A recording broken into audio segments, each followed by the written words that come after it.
This right here is an actual tutorial video. I made a template for my shoot 'em ups, so I'll explain how everything works in the template, then go through how building the level works.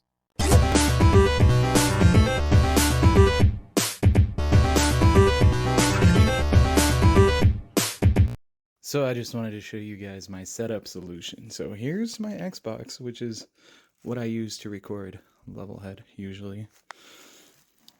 Here's my capture card. And then there's my computer. Nowhere near my second monitor. So yeah, it's all because of this bad boy right here. Doesn't work. It crashes my videos every few seconds. Let's start with the layout. Now for the paths being set up like this, it's so I can build and adjust wherever I need to in case something is too hard to fly through or it feels off or something like that. This part is the most tedious, mind-numbing part. So I made sure I never had to do it again in case I want to make another shoot 'em up and made myself a template. I don't know if this is different on other platforms, but on the Xbox, you have to individually place each node. And there's over 4,500 nodes here, so it took me around 2 hours. The nice thing about it is it's not like gems or one-tick objects. It won't make the level drop too much in FPS. So I know this might sound stupid, but when you're making a line of nodes, the best way to do it is from start to finish. If you mess up, you want to go and fix it so it's not out of sequence. You don't want something poking down and then flying back up. I mean, unless you want everything on that track to do that. Next is the control of your ship. I use a swoop-a-doop, but this is after careful consideration of making sure it's not going to target and swoop GR8. Swoop-a-no, swooping! Swoop-a-no, swooping! Flopfish get too much love. Fire! Yeah. Fire! Fire! Fire! What about the swoopers? So the way this works is by giving you control of how the path moves. Let's break down the process so it's easier to understand. I made the swoop-a-doop stationary, not that this matters, just to keep the constant. Then I made the path like this. I made the active speed match the opposite of the inactive speed. It doesn't matter what it is as long as they're opposite. This just gives you how fast you'll be able to maneuver. I feel 400 is a good speed. When it becomes active, it will move, but it's also being stopped by the beginning of the path as it's going in reverse. This is very important. It's how you stack objects on a path, like making a fire blobfish, and how I lined everything up before activating the level to start.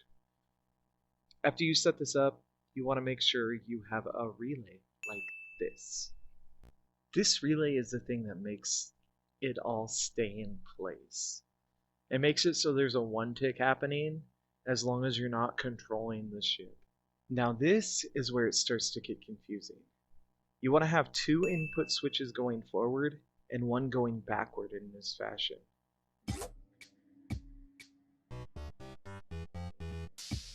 So now that I have everything all set up for the path, let's check it out really quick. So it is working perfectly.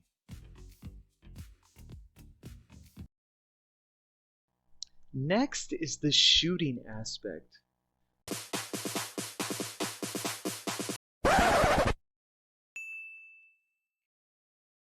This is your cannon shooting up into a portal connected to the arrow above your ship. The cooldown doesn't matter because you're using an input switch to activate it. So in order to make it so you can't shoot 1 ticks infinitely, you set a temp switch up like this. Then set the seconds for how long you want the cooldown. Even if they hold it, it still has that amount of a cooldown. So there's so many different ways that you can create a secondary fire. If you need any help with that, feel free to ask me in the comments below. and I'll help you figure out which ones you can use that's best for your level.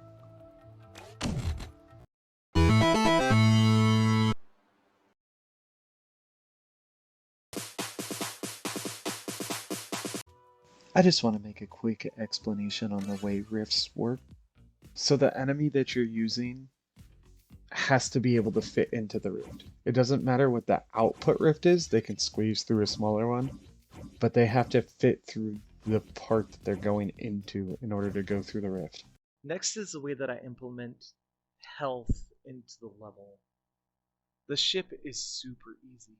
It's on an enemy switch for the entire line that it's able to move. If it gets killed or pushed out of the line, GR18 gets covered with fire.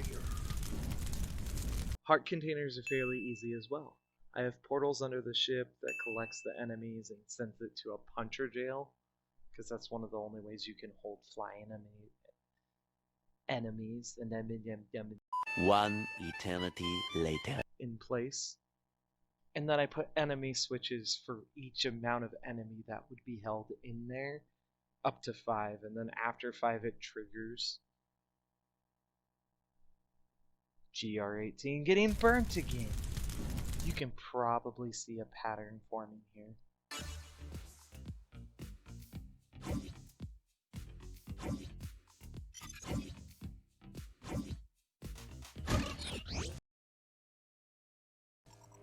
Now it's just kind of up to placing everything and making sure it all works together. The nice thing about this level build is you can build anywhere and it will stay out of view from the player. The way that everything is on a path that scrolls down, then everything that's not attached to the path just staying in place.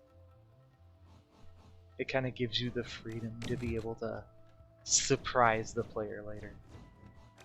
One problem I have with this build though is playtesting it to make sure everything works. You have to wait for the entire level to scroll down, which can get cumbersome at times. But my suggestion, if someone tries to build something like this, is to build from the top and then work your way down to the easier stuff. That way if you need to playtest, you can copy the top and then paste it down below and then just run through that part and you won't be erasing anything. I mean, there also is an undo function that you can use. Now that my legs are completely dead from kneeling on the floor to record this, I think I'm going to try and build the level. Let me know what you guys think of it, and then if there's anything that I didn't explain or didn't explain well, feel free to let me know in the comments below and I'll try to help you guys out.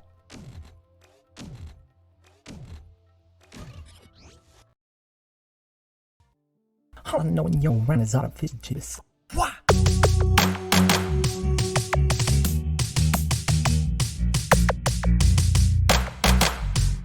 All I know when your run is out of fidgets. What?